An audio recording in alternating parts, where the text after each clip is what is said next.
Italian Sicilians do it better. Oh, can't you see? From cooking to comedy, it's pure family. Turn it up, this groove's for you. Queens in the house, bringing something true. What's going on, everybody? We're back with another one. Rossella, Cooking with Nonna, is here with us today. How are you doing? I'm doing great. It's wonderful. Well, thank you so much for coming. Thank you for having me. You guys should do a podcast about making the podcast. Oh, Jesus, that would be a whole documentary itself. I love it. I would watch it. Yeah, that's pretty cool. I'd pay to watch it. I'd pay to rent it. Oh. I wouldn't only watch it if it was free. I would feel pay bad to if you had watch to pay it. for that. But with us today is Salzo and my wife. So I'm really excited to be here today to meet you. Actually, we've met a little while ago, and I had the pleasure of meeting you and your Nonna, Yes. which was awesome. I got one of your books. You signed it for me. Yes, on one So- of the... She doesn't go out as much I anymore. understand. So, like, you know, the fact that you got to meet her, like, that's... But it was that's a really pleasure nice meeting because her in person as well Yeah. as yourself. I wish, you know, my Nonna's 91. She has dementia. Bless. It's very sad, but you know, the people that started following me kind of now and they see her now, I wish they could have known her when she was at her best, you know, because she's been doing this with me since 2009. So she was a baby when we started, and like now, you know, she's a little bit different. But I think that's what everybody loves is because you like highlighted like the best things about your grandmother. And everybody feels like she's their grandmother. Yeah, I mean, honestly, it's very strange to be the first person to ever do something, but I was the first Nonna creator.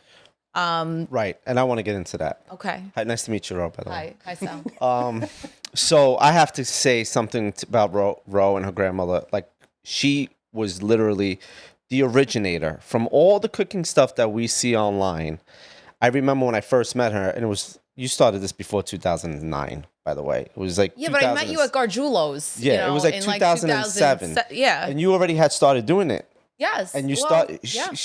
did it through YouTube when YouTube was like really big back then. It's really the only thing through Facebook. And she was one of the originators that started this. Now we're saturated with it, and it's great. People love it. Like, people always, videos of people cooking, I always feel like always take off because people want to learn how to cook.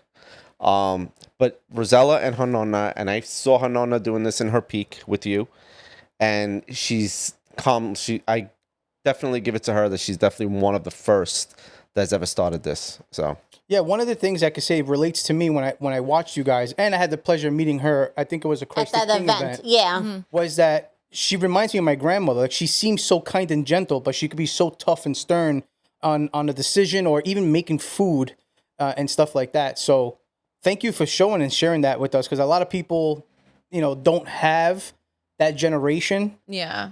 you know, because they're getting older. I wish mine was still here. Yeah, I mean, I always say that, like, people ask me why did I do what I did, because I think I realized when I was very young, when I was quite young, I was in my early 20s when I started doing this, that I got to witness like one of the greatest generation that has ever lived. There will never be women like that ever again, that knew how to cook, that knew how to sew, that knew just the little things that they knew. Exactly, you know, most of them were trained seamstresses, right, since they were young. You know, they would go to La Maestra to learn how to sew in Italy, and they brought that back here. They were all fantastic cooks. They all knew how to scrub anything clean and make it new.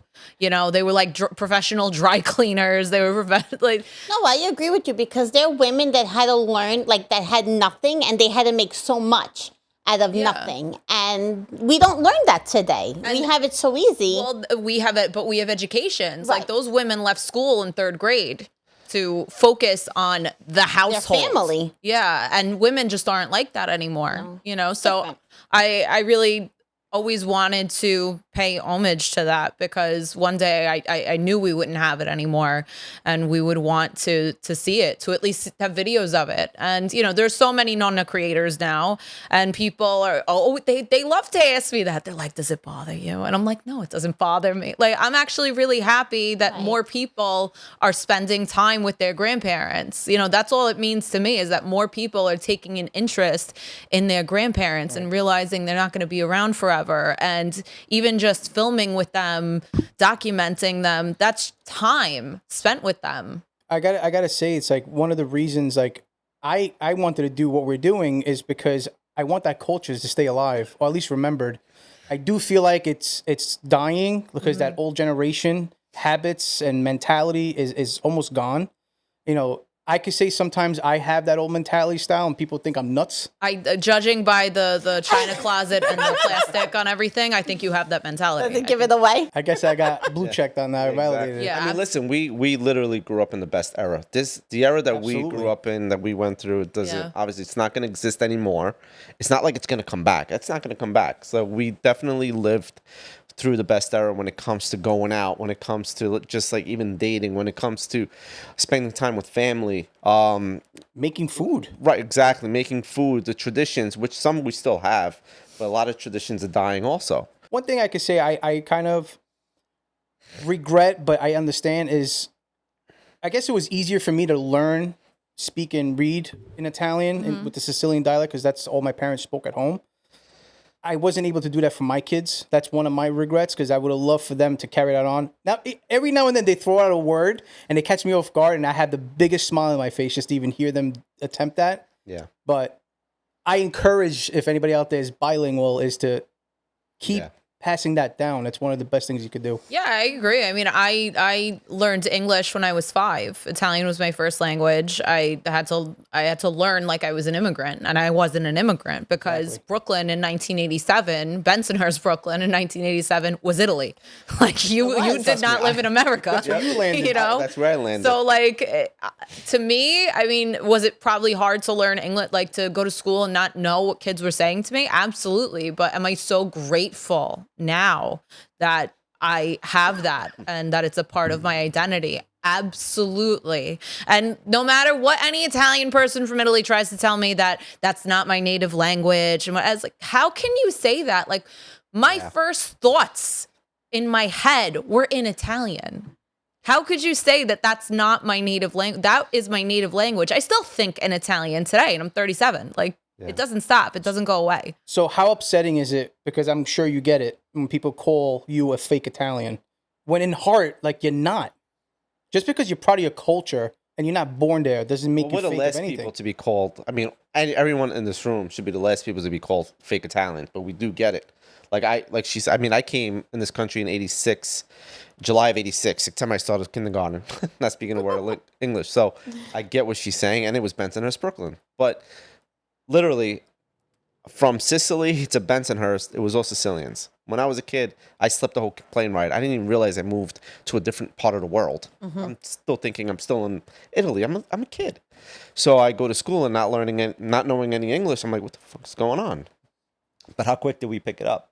It was like within 6 months I was speaking fluently. So. But it's like you were born in Italy, and to those people that have those things to say, you're still not Italian. Right. That's Even why I if you made a were born video there. last night of me speaking Italian. I don't know if you saw it. I just purposely did it. And you did a video the other. And what happened to it? I've done them, and they you- still her, say, her and Italian is beautiful. once in a while I'll tag them, and they're like, you're using Google Translate, and I was like, really, I am, and they're like, well, your Italian's like a B2 at best. Like it's never enough for those Well, people. that person probably can't speak a lick of anything. Yeah, I mean, it's never going to be enough for people like that. So I really try to just not engage. Once in a while, I'm from Brooklyn. I'm going to fight, like, Brooklyn comes if out. I'm upset, but it's not worth it. Like, it's not a winnable battle. They don't want to believe that you're Italian. They think that like an Asian person that grows up in Italy is more Italian than you. Yeah, that's not right, and that's something that until today gets under my skin. Like, I can't shake it off. Like, I'll show a good, thing, but it's like, Well, it's just crazy. Like, I'm Italian. My DNA is Italian. I have Mediterranean anemia because I'm Italian. Like, it's this. Exactly. Yeah. One more. I know. It's crazy that we even have to try to prove it, but it is what it is. We got to try to ignore the trolls. Sometimes I don't. I should, but.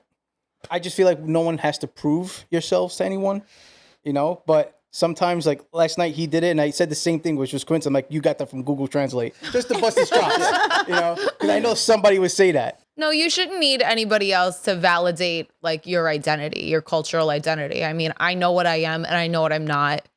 So it really doesn't bother me in the end because I know myself, I know my family, I know what we do, I know what traditions we do, and that's enough for me. So where in Italy is your family from? My entire family is from the Puglia region, from the same town, Mola di Bari.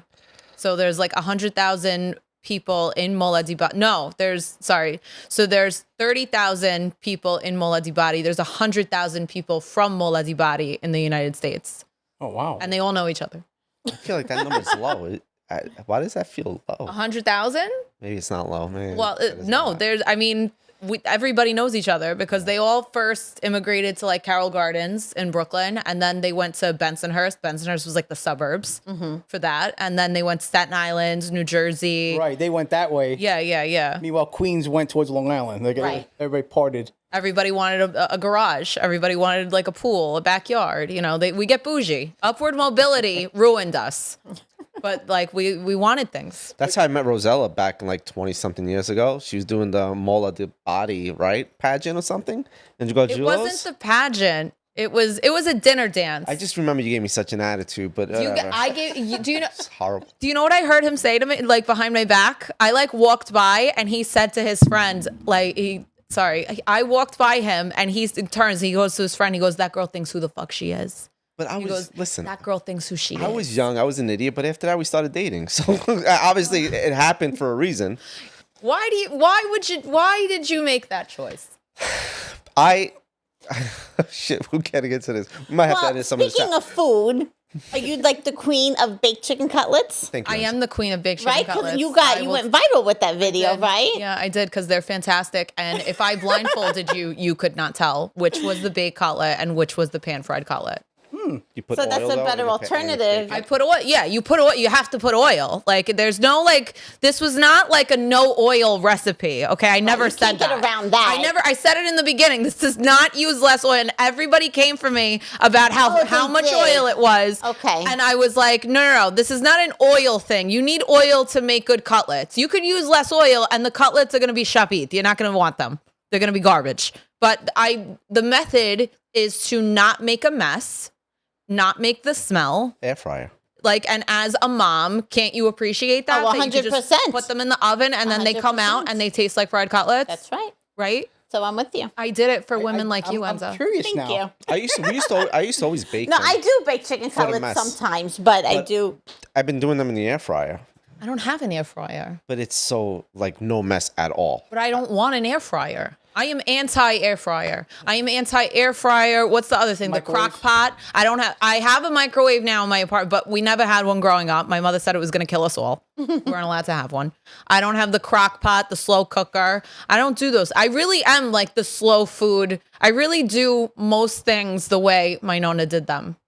Like I have the Swiffer, but I take the sheets and I'm on my hands and knees Swiffering with the, You're the original old school. I can't be something else. That's awesome. That's it. I can't. True to I am what yourself. I am. So is your greatest tool in the kitchen the Italian knife? Because you make pasta with The it. Nonna knife, That's yeah. right. That was my first product that I ever sold was the Nonna knife. I thought, those plastic knives that Those everybody Italian has. knives. That, yeah. The That's ones that everybody have. yeah, that's Yeah. how I started my online store. It was with those knives because we found an importer, we repackaged them, we called them the Nonna knife. Okay. And everybody wanted them. They And wanted you have ours. so many products. Like you have dresses, you have aprons, Befana things. Yes. Like I have endless. Like our shop is really, we started it just selling a few things, the knives, then we did the cheese grater that my Nonna used, the little round one. And now really the focus is like if you ever had to buy a gift for your Nonna, like we have everything. I have a Padre Pio spoon rest. We just that's awesome. wanted to focus on things that really represented our culture because I would always see people wearing t-shirts with things written in Spanish or French, and there was nothing really that was ours. So I started making things that said Bella, that said Beda, things that felt specific because when you wear that, you know yourself, like what it means. Right. And you that's don't find special that to you. anywhere else. Yeah, and you don't find it anywhere don't. else. Well, she gave me a T-shirt that I still wear sometimes. A Vabbè T-shirt. That was from her. That was from her Vabbè. store. Vabbè Vogue one, yeah. I gave you a few t-shirts. Don't you have a And a nice sweater. Italian boy? No, you never gave me that one. I That's never probably gave you that another one. Sal. I never gave him a nice Italian boy. All I can tell you is I broke one of those knives by mistake. You broke it? and I never got the look of death. It's bad luck, He right? snapped it. Is it bad luck? I don't know. Oh, you were just mad because, I was just mad because you broke it. yeah, well, you know. I didn't forcefully do it. I was just cutting a piece of bread. It sounds like it was an accident, Enzo. I'm sure. I don't think Sal would break your knife on purpose. It's Frank, but it's all right. Sorry. How many books in are you in now? So I wrote 3 books in 6 years. It's awesome. They're like my babies. You know, they each took 2 years to produce. And I got a book deal the way like a model gets discovered at McDonald's. It was absolutely absurd. Like this never happens. I was on Facebook and I got a Facebook message from an editor. And she was like, I've been following you for a long time. And I thought you already had a book out. And I was like, no, I don't have a book. And she was like, do you want to write a book? And it was literally like that. And I did 2 books with that publisher. And it was a smaller publisher. And I really didn't mind because I got to work very closely. And it really like grew me up in terms of being a writer. I mean, And you learn along the process. you have to learn because I really thought, I was like, wait, is there like a ghostwriter? Like, no, there's no ghostwriter. Only the Real Housewives get ghostwriters. Like I had to actually write the book. I had to test all the recipes myself because like my advance wasn't a lot of money. So, you know, recipe testers cost like $200 a recipe. So I couldn't afford to get them all professionally tested. So my first book, I tested 140 recipes in 30 days. Wow. Holy You had to Jesus. say, I looked like I made And meth in the garage. You photographed all. No, I didn't Oh, photograph they them. photographed. They photographed them, Okay. but like you had lot to of work. learn how to format recipes, how to write them correctly. You know, it was like a boot camp, like those experiences. So how is it? Like you wanted to write a book and someone told you, here's the layout, and it's basically you get rejected, fix it, and back and forth? Yeah, I wasn't even thinking about writing a book, but it came to me. And I always say that, like, if you don't feel prepared for something, you say yes and figure it out. Like, you know, because I was the last person that ever thought she would get to write a book. Like, I never thought I would go to college. I really wasn't. I wasn't one of those. My guidance counselor, actually, I overheard a conversation with my guidance counselor in high school saying that, oh, I have Rossella Rago next, and she's Lenny's sister. And my brother Lenny was a genius, like 1600 on his SATs, like genius, like one of the weird genius people. And yeah, I have Lenny Rago's sister next, and I don't think she's gonna get into any of the schools she wants to go to. And the other guy goes, yeah, but you know she's cute, so she'll be okay. You know, maybe she'll like work in a store or something. You know, she'll be fine. Work in a store. Where did And you go that- to school? I went to St. John's University and I studied to become an Italian teacher. I got a BA in Italian literature. Wait. And I was on the dean's list every single semester. So when people tell you can't do something, That's right. do it 3 times. That's right. How is it possible? My Italian teacher used to hate me. Really? Mine Did you loved write me. everything in Sicilian? Yes. That's, And yeah. that's what we got yelled at for. Yeah. He used to tell me, sit in the back near Africa where you belong. Wow. And he used to call me cafone. Wow. That's Teachers were Okay. gutsy I back actually remember then, my not Italian like teacher. today. She loved me, Mrs. Verga. If you're watching, how you doing? She's really nice. Like she was a sweetheart. And I still remember. Where did you go to high school? I forget. I went to high school in New Jersey. Oh, that's right, because Jersey. you grew up in Jersey. When That's I right. was 8, my parents moved us from Brooklyn to New Jersey. So for 10 years, I lived in New Jersey. But while people are like, yeah, we're Jersey. No, I'm not. Because I was very unpopular in New Jersey. We went to an upper middle class Jewish neighborhood, but I was not the favorite. Okay. I got invited to no bat mitzvahs. It was very sad. Nobody wanted anything to do with me. So every weekend, every Friday, my mother would would take me on the bus, and we would take the bus into the city, and my Nonna would meet me at Port Authority in the city and take me back to Brooklyn on the train. Your grandma stood here. Yeah, and I would sleep at my Nonna's house every weekend and see all my friends from Brooklyn. And on Sundays, you know, we would do like the reverse, and she would make me go back. But then you had your own place in Brooklyn, though. Right on the corner of Villa Bate. When I was, you know, after I graduated college, it's nice to have an aunt with buildings.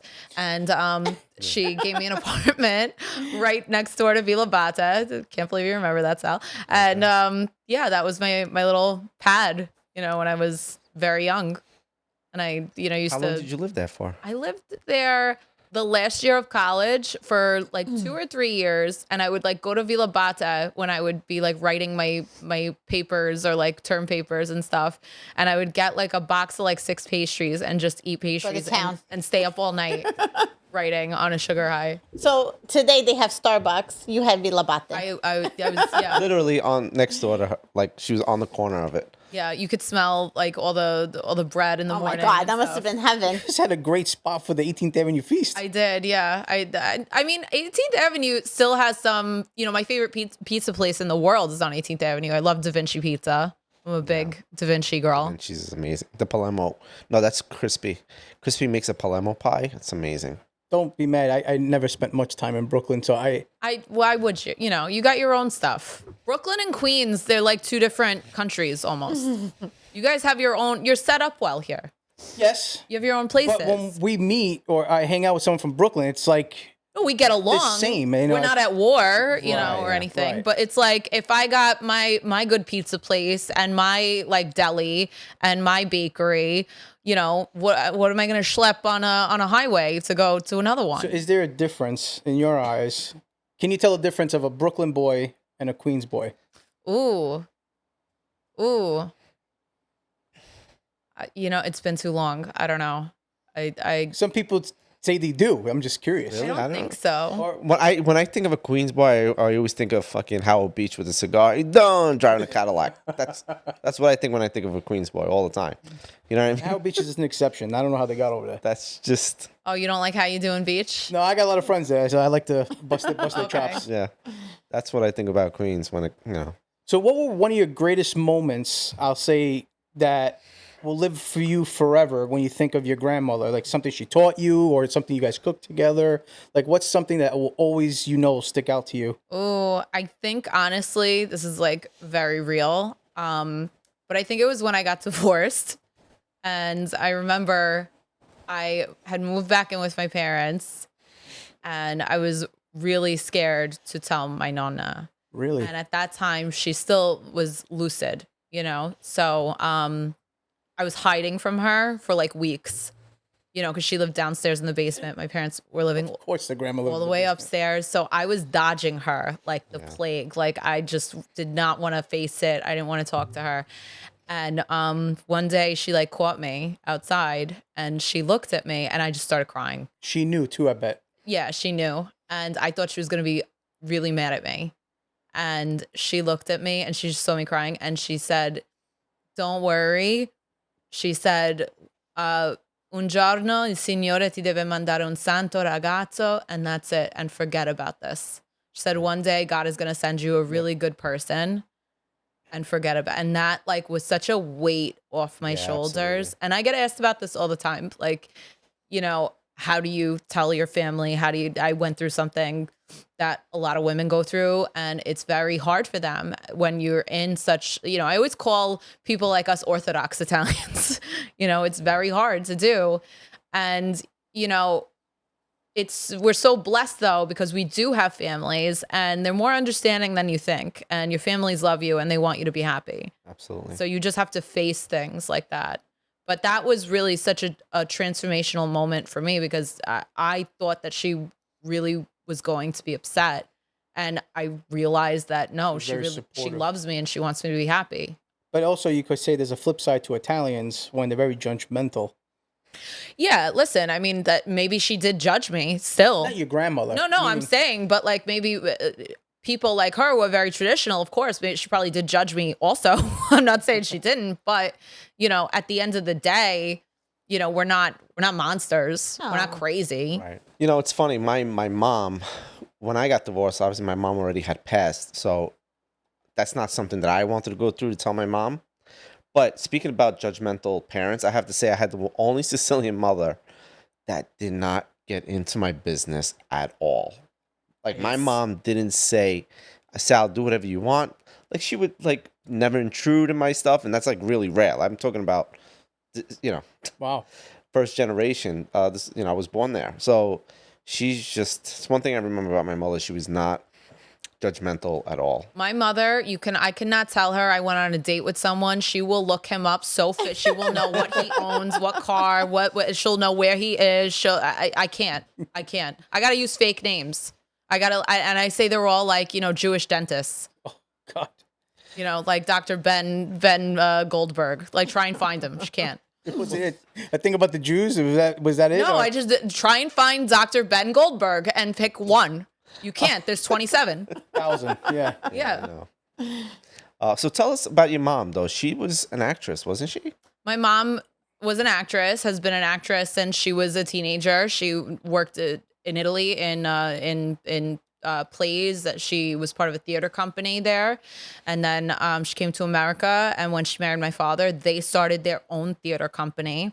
And what was so great about my mother's theater is that she would write all the plays.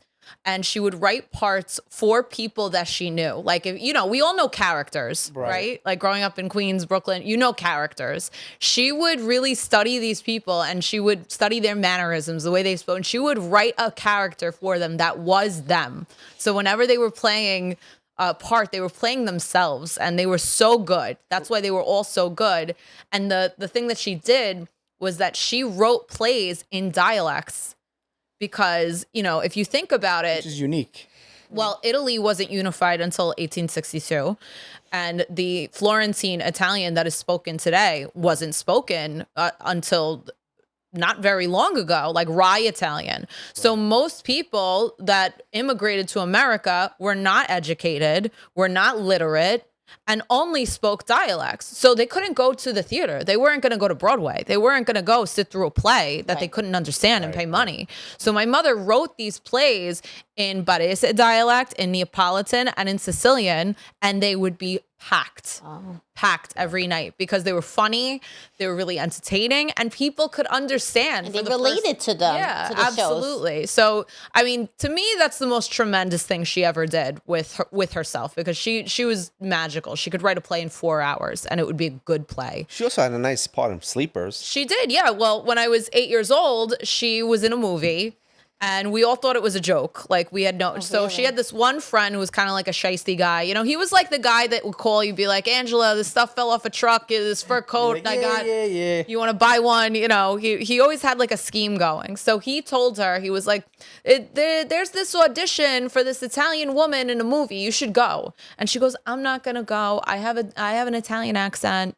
No one's gonna hire me. Forget it. I don't want to go. And he goes, they're not gonna pick you. Just go. Just try. That was his sell. Right. Like, Try. they won't pick you, just go. And they picked her. And she goes and she thinks she's sitting with the casting director and he's talking to her and he goes, what would you do if your husband came home drunk? And she said, I was in such a bad mood that day. I ripped that guy apart. She starts slapping him, disgraziato, like going crazy. You gotta see the scene. And and he goes, I love her. So it was not the casting director. That was the director, Barry Levinson, that she assaulted. And he loved it. So he took the beating. And he loved it. And he put her in the movie. And I just remember, we still lived in Brooklyn at the time. So, one day my mother came to pick me up and they had aged her. So they sprayed her hair all gray. My mother was my age when she did that movie, which is insane to me. But I was like, what's going on? She goes, I did a movie with Brad Pitt. And I was like, no, you didn't. You're lying. And the next day she brought me a signed picture from Brad Pitt. And Robert De Niro, so he was in it. All-star cast. Yes. I mean, Robert De Niro was in the movie. Kevin Bacon was in the. So when I play 6 Degrees of Kevin Bacon, it's 1 degree That because was in my the mother train, was in right? What? Was it on the Yes. train that you were in? In the movie that you were in. Oh, when I was in. So because my mother was an actress, Sal's knows my entire life. So because my mother was an actress, she thought at the time, I want my kids to start doing this. So at that time, back then, there was something called GIA, the Guild of Italian Actors. So my mother let us join GIA. There's no GIA anymore because Italians can't organize anything and we all fight. So GIA's gone. And then she had us become extras in movies and stuff. She wanted to get us into it. And I was 11 years old and my first day of work ever was the first season of Sopranos. Wow. So I worked in a wedding scene in the first season of Sopranos. I think it was episode 8. I'm not sure where they, everybody remembers that episode. And then I we joined the union. We joined the Screen Actors Guild in 1999, both me and my brother. And another person that I know from way back in the day that I met doing that is Mario Bosco. Yep. Mario Bosco and I met on the set of a Woody Allen film when I was 12 years old. And he looked like he was 12 years old, but he was like 30. Yeah. And I thought he was the biggest weirdo. He comes up and he's explaining to me, and like he's like, "Yeah, I have this growth disorder. I'm actually 30." And I'm like, "Mom," like, and it turns out Mario lived 3 blocks from me in Brooklyn, and I haven't gotten rid of him since. Yeah, I've Mario's been in like in our area where we grew up forever. Forever. And I can't believe when I looked up Mario, I was like, let me look him up, like on how many movies he's done. He's done a shitload of movies. He has. Back then, and I'm watching. He was in Cruise with. I was like, couldn't believe he was in there. He was in other movies He was also. in NYPD Blue. He was in Remember that NYPD show? Blue. Those Blue episodes? Bloods. He was Yeah. in Blue Bloods. Yeah, and yeah. also, but you were in another movie. I can't I was- think of so it. It was over- I think you guys were in a group of girls. Maybe you on a Yeah, train. yeah. That was called 13 Going on 30. So like, Oh, from were you? We 12 were just watching that last night. So ever since She's in it. from 12 to when I was like 26, I was like a stand-in on movies and TV shows. And sometimes they would throw you in the scene. That was like my job. So when I was in college, you know, that's what I did to make money and to make health insurance and stuff. Like it was either, and for a minute I wanted to be like an actress. So you either have to get like a waitress job or you do that. Right. And I was like, well, I'm going to do that. So I worked on Gossip Girl for 6 years straight. I was a stand-in on Gossip Girl. I did that movie that he's talking about, 13 Going on 30, that people still like recognize me from, you know, like these are little things. I mean, You know what's crazy? Like there was somebody else here too that's done movies, and it's like I've watched that movie 1,000 times and never put the picture together until I bet you now Yeah. that I'm gonna notice it all the Like time. when Gino said he was in I mean- The Irishman, I went to the part and he's got a pretty big part in it. Right. I was like, I can't even realize this the happened. first time I watched it. no, unless you're thinking of, I mean, these are split like seconds of scenes, you know, and So it's, now you know why when I first met her, I was like, this girl thinks who she is. Look at her history. yeah, okay. She went through so much, movie star and everything. Yeah. All right. He's asking for it. Yeah. Please. Also, I saw you're working on another project called Spaghetti Wars. Yeah. What is that about? So I'm not allowed to talk about it anymore. I saw that one Sorry. post about it, so I It's- wasn't yeah, sure. Yeah, no. Like I was on a show called Spaghetti, but I'm not allowed to like talk about That's fine. Yeah, exactly yeah. what it is. But it sounds But it's interesting. very exciting and it's very cool, and you're I all would gonna guess love has it. something to do with spaghetti. I would, but and Chef Gino was on there too. I Yes, saw he was with you guys. He's a doll. He's wonderful. Everybody, Erica Vitrini, Erica V, who's you should have her on the show. She's great. The funky fishmonger, Jimmy Big Muscles. Love everybody on Spaghetti That's Wars. exciting. That I can't tell you about yet, but when I can, I will. Sounds good. Yeah. are you gonna continue to pursue movies, or you're? You know, I did an indie movie last year that was really, really fun with this really talented actress. My mother was in it too, of course.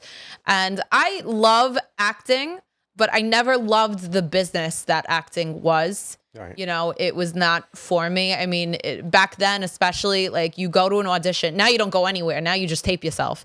But you spend your whole day getting ready, going to an audition. There's 20 people that look like you. You're all trying to say the same line. You're like a barista. It's like, oh, would you like whipped cream on that? And then they give it to like the producer's lottery niece. pick, yeah. You know, and it wasn't something I liked, you know, fighting for my life for. I like actual acting, but that's what I love about, you know, social media today is that you can create your own content. You still act, you know, Yourself I write things for myself. I write things for my mom. I write things for other people, and we can produce them easily. You know, it's not a Scorsese movie the way we do it, but you know, it gets that out of me. That like, that's what it means to be an actor, is to just act no matter what. It doesn't matter if you're in a movie or you're in, you know, a sketch that you wrote yourself. Like when you're an actor, you're always an actor. I always wanted to get into that acting stuff, and I gave it a shot a few years ago. I mean, years ago. Vinny Vella. Oh my God, I remember Vinny Vella. Yeah, so we connected. He was such a sweetheart. I mean, I was crushed. He passed away. Bon Anima. Yeah. Yeah. And he got me on something called You Got Whacked. It was a pilot that we were shooting at a pizzeria. Oh, really? Okay. But Sounds like a Vinny Vella project. it was him. Was it Daryl was there too, and William D'Amelio was part of it. But I don't know. I wanted to do it. At the same time, back in the day, I used to DJ and be part of an Astoria club in DNA, and I was like between working with the radio station and that, and for some reason I chose the radio station, but I always missed the opportunity and just staying there to see where it could have taken me, but too late. It's never too late, Frank. It's really never too late. You never know. 40 years old, I'm too late. You know, what's great about social media now is that people see you and Everybody becomes famous gets now. an idea and it's like, I'm doing this movie. You got a great look for it. You know, no, we've never been so exposed like out there. So you really never know. Well, that's the other problem, right? It's so saturated that sometimes it's like you could have a hidden talent, but people now won't notice you because you're like a needle in a haystack. I don't agree with that. I mean, that's like me saying that all the Nonna creators, shouldn't be doing what they do, and it should only be one person. Nobody stuffs an artichoke the same way. Nobody does you the way you do it. Everyone's style is different. Yeah, everybody You is have a whole unique. different personality Yeah. to bring to the table. And technique. Absolutely. And Everybody. delivery. Sure. Even in acting, you could say with the whipped cream, you're going to say it differently. Yeah, I never had that mentality, that's a very popular Italian mentality, is that like, it can only be me. I never felt that way. I think there's room for everybody, and I think there's enough for everybody. Ro, on your peak of cooking with Nonna, what years were they? What was it, on YouTube or Facebook? Like, what was the biggest? Obviously, we didn't have TikTok or Instagram back then, but where did you drive most of your clients and your traffic through? We really leveraged Facebook more than anything. I mean, I joined Facebook in 2009, when people were in college using it and stuff. Yeah. And we were really fortunate and able to like advertise on there at an early time, and we built, a following of over 800,000 people over the years. So that's where like my biggest following is. And I mean, probably Instagram's my second biggest, then TikTok came later. I didn't do the Vine when that came out. I was very anti-Vine. I didn't want to do it. No, I never did that. Came and went. I never was big into Twitter, but understanding the way all the platforms work and how they work so differently is like psychology. It's a psychology 101 lesson. Like so you have to treat them all differently, and you kind of make specific content for each one. And it takes, people really take for granted how hard it is to drive traffic somewhere, to get people to buy products from you, to get people to follow you and be engaged with you. It is work, and everybody thinks that you could just, eat a sandwich in your car now and go viral. And maybe that happens, but that if you do it that way and you don't have something behind it, it's not sustainable. Did your Nonna always love doing it? Like, did she always love doing it at the peak of it, or sometimes did she just want to cook and be left in peace without any cameras in her face? To be honest, I don't think she always loved doing it. I really don't. And I believe that. That makes sense. I think she loved me more than anything, Yeah. and wanted me to be successful, wanted to help me. And she would have done anything I asked her to do. So some days, no, I don't think she was into it, but she rallied. Like, I mean, do you know what she used to do? This is very cute. We used to have these cards, like these little like 5x7 cards that said "Cooking with Nonna" and had a picture of me and her and the website and whatever. And sometimes I would give them out and stuff. And when she was bored, she had nothing to do, she would go on the corner of West 6th Street where we lived. Aww. And people that would pass by, she would give them the cards, and she would be like, "My first I ask, you have a computer? If they not have, I don't give." Like, she was like, I'm not wasting this. I'm not gonna waste, and she was my biggest fan from day one. But think about how far back this goes. I mean, it's like literally before like iPhones were even really a thing. And there was that's when they started in the Facebook back then. Right. You had to have. I remember having a conversation with her that like 20 years ago, and she was telling me about this. Yeah, I'm doing a cooking show. I was like, oh, all right. I didn't think much about it because there wasn't really anything around except for Facebook and YouTube. Back in that time, you had to sit down and look at a PC. But I just think it's so smart, though, how they envisioned something. You and your grandmother, even your dad, your mom, your team. It was like ahead of its time. Like your team, that you guys were like literally ahead of the game. Like you knew what was going to happen. And look where we are now. Well, It was in a lot of ways because, nobody was making content like that. If you were making content on YouTube about food, you were a restaurant chef. Right. You were a chef of some sort. You weren't me. You didn't look like me. You didn't sound like me. You just were not me. I was this little girl who learned how to cook in Nonna's basement. Like, I had no business doing what I was doing. You couldn't film it on your phone. We hired a production company with like the big cameras in the beginning. Do you ever feel like nobody took you seriously because All the you're time. different? All the time. I was a little girl. I was, not formally trained.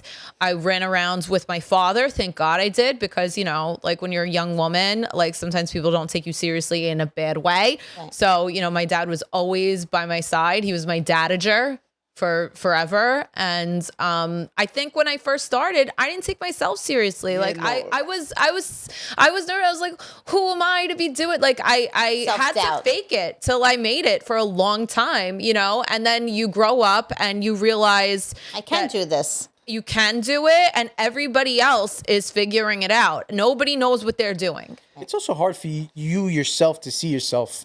It's really the outside person. Like sometimes I tell all the time, I hate myself on camera and I do this. But then it's like, why are they following me? Why are they doing this? It's, the outside person always sees something in you that you're never going to see in yourself. Absolutely. That's I very think true. Ro's also being a little bit humble. Because I remember the shows from back in the day when you were young. I'm talking about like When I had you purple first eyeshadow, started, go watch you know what I them. mean? Oh. And I remember how she was like engaged with the camera, talking and with all the different types of nonnas, because she would make shows with all different nonnas. Oh, there was different nonnas? Oh, yeah. We were all different nonnas. different In the nonnas. beginning, my mom was like head of casting, and she would call her friends and she'd be like, Rosalia, my daughter's doing a show. You want to be on the show? Come over and we would film every Sunday. I thought that was a great idea that she would go to other nonnas and do their recipe and the way they, Because they would make do it food. differently as Yeah. your nonna would, to say, for example. Yeah, my first 2 books had the recipes and stories from 30 different nonnas. Oh. That's Nonna. awesome. Yeah, so I mean, I was the nonna whisperer. I would sit down with them. I think they all just felt really special to be on the show, because think about an Italian grandmother. She kills herself to like cook, clean, do everything. Nobody really paid attention before, cooking with Nonna. Nobody said thank you. Nobody highlighted them. And I would sit down with them and I would really connect with them. I would be like, tell me about your life. It wasn't just the food stuff. We would do interviews with them, and I wanted their life stories because I felt like it was really important to get down. I remember watching some of them. So if you guys go back on YouTube, go to Cooking with God. Nonna, go back. I'm talking about go to like 2000. Go see my old nose. 2010, Yes, okay. 2012. Look at those videos because they're really good because you did engage with these nonnas. I did. Yes, the and it content was very was natural. good. It's not like you had a script. You do cringe watching yourself from 2010 though. Like, I mean, I still remember the first picture that she used so post with on the Maron. card with your nonna. But you had that red shirt on. yeah, right? the I still remember that. photo shoot was I'll show you guys a picture. I don't know what I was doing. I was doing like a Kim Kardashian thing. You like on top of the table or something, Okay. right? Yeah. But it's great how far Yes. you've come. Yes. It is. Yes. No, that but was, So that that's happened. really... You see what you're saying, though? It's great how far she came, but yeah, it is. But back then, it wasn't. It wasn't wasn't a crappy common thing production. either. It Right. wasn't like mom. It was No, for like professional. 2009 we were good. Yeah, that's what I'm Like- saying. It was no like with a black and white camera. It was like literally real deal production. That was what was cool about it. 2009. I'm trying to think what I was. Yeah, Where where were before we you? got married. Yeah, I know, but I think I had my neck still you back forgot. I'm then. saying 2000. it's before. No, 2009. 2009 was when I launched the website. I probably Maybe met you were you telling like a me. year before or Yeah, so. all right. Yeah, I guess that's it. Let's get into some fun cooking stuff. Okay. What is, and I'll ask each of you this, your favorite food that would never get old? I think my nonna's recipe for eggplant parmigiana. Eggplant palm. Yeah, because we do it the Bari style way. We do like a batter for the eggplant, and we put layers of mortadella in it. Oh, that's different. Never So had that. good. It's so good. Mine, I would say, it's the pasta forno. Come on, bro. That was supposed to be mine. That's actually what I was thinking too. With the one with the eggs in it. With the eggs in it. The eggs You in gotta it. have eggs in there. With the eggs in And it. some people that Okay. don't have it that way and don't have the eggs, I'm like, Yeah, yeah. not everybody. My likes mother that. would whip up a frittata like in a matter of like 5 minutes. I don't know how she did it, and it was just like the greatest thing quick. to eat. Potato and egg frittata, Potato, eggs, All like kinds of frittata. cheese. Yeah. Yeah. But that's the two things that I love: the frittata that she would whip up, and definitely the pasta forno. and those chicken cutlets. They never get Chicken old. cutlets, I Yeah, can't. I mean, chicken cutlets are a love language. Exactly. Like they're emotional. They're you know, it's really like, you know, I made that stupid video like how did you know she was the one, and it's like perfect chicken cutlets and stuff, but that's reality. Do you remember making me chicken cutlets? I never made you anything. What do you mean? Yes, you did. No, I did not. On that apartment next to Villa Bata, you made me chicken cutlets. I don't remember ever cooking for you. It wasn't you were cooking for me. We were doing it together, and you made me chicken cutlets. You Never made chicken- happens. What do you mean? Absolutely not. I never cooked with a You know guy what? that's I have a really good memory. Go back in the show later. Was on. it Look like at the all the Patrick stuff Swayze Look at all the stuff way- that I remembered. Like Ghost, like you no, guys it making wasn't chicken that. cutlets. No, it was like, Oh my we made chicken god. cutlets. No, it wasn't. This is in his maybe it's in his head because that never happened. All right, fine. Maybe I not. think he wanted the chicken Yeah, I cutlets. I think, think like- that's what I it think you were was. talking about chicken I cutlets. think you just did like a recreate a beat know. in your head. Like All right. Next. well now it's weird. No, not at all. I could have. Maybe I dreamt it. I could Yeah, have. I think you maybe did. It might I have think been a this is dream. like a It could have been. You know. I would have remembered. I remembered every man I've ever cooked for. That's fucked up. Up he goes. Every single one. No, you weren't there. All right. That's, Something I want to try now is that baked version that Her she baked does. chicken with the cutlets. Oreo. Yeah, Enza's gonna get in the kitchen right after this probably because she's that kind of woman. And You know, we're she's gonna gonna make go you chicken upstairs. cutlets. Yeah, but that's how see? in the oven we used to always make it. Like I used to always make it in the oven when I lived with my ex. That's how she always made it, and we would put the oil on top. I mean, I think we've done it in the oven before, but from what I remember, I mean, my mom, my grandmother, Frying it is was second that nature. frying where you couldn't go near that thing Yeah, because exactly. you'd be But jolted that's by that what I oil. remember about living in Italy. The only slight memory that I have when I was a kid in Italy was my grandmother's chicken cutlets. It was just like the oil. I still remember the taste. It's nothing like you taste here. But I guess it must have been the difference in oil. But that's what I remember. What is my your grandmother. favorite food that you could get in Italy that you don't get often, which is not really, I guess, that popular here or seen or found here? Pane panelli, I guess, that you get in Sicily. I mean, you can make it here. That's a good like lunch, something quick to whip up. Gino's Focacceria on 18th They Avenue. used to have that. Made Remember the that? best pane They panella. did. I missed that place so much. There was this focacceria right by where she lived. and- My parents used to run down there just for that. yeah, all the Gino's time. was Yeah, amazing. was famous for that. Is JMV Pizza still around? It is, yeah. JMV still Still there? open. And what about Little Records? Is it still there? Oh, I think they closed. No, they're still open. Are they? They're like hanging on, Oh wow. you know. That place is an We icon. used to go there all the That time. lady is gonna like go down with the ship. Yeah, my She's mom that used to kind of work at person. Acopalano. I think they're still there. No, No, they're not. They're Latco gone. Baleno's gone a long time. Yeah, they're gone. They're gone. She used to work behind the counter. So, Rossella, before we go, do you have anything coming soon that you want to share with us, or where do you see yourself 5 to 10 years from now? Oh my god. This is like a hard question. No, I just see myself, you know, still making content, still entertaining people, maybe another, but I really don't know. I don't think about things like that, honestly. I really try and go with the flow and like just trust that everything that happens is happening for a reason, and you know, I go with it. I used to get really bogged down with like the way things have to be, the way things have to look like, the way things have to turn out, or otherwise, like, you know, you get mad at yourself. And I don't live that way anymore. Every day can be so surprising, and like, you know, you get an opportunity you never even thought about. So I hope I'm still here. You know, who knows? Well, I respect that. I mean, a lot of people set a goal and work hard toward it, and then something may not happen. Not saying that we all don't have goals. Right. Meaning, I was talking to someone once that wanted something really bad, and I think that urge of wanting something really bad, tell me if I'm wrong, or I'm saying it wrong, kind of messed it up for the person. I believe in that. Yeah, I believe in that. And I agree with what she said, because sometimes setting goals from like 5-year goals from now, it could set you up for disappointment if you don't get there. So just living just day by day, just doing what you're doing every day, and make life happen to you. Like, make it come to you instead of always going to try to expect something to happen. I think that's the way to go. Whatever you chase runs away.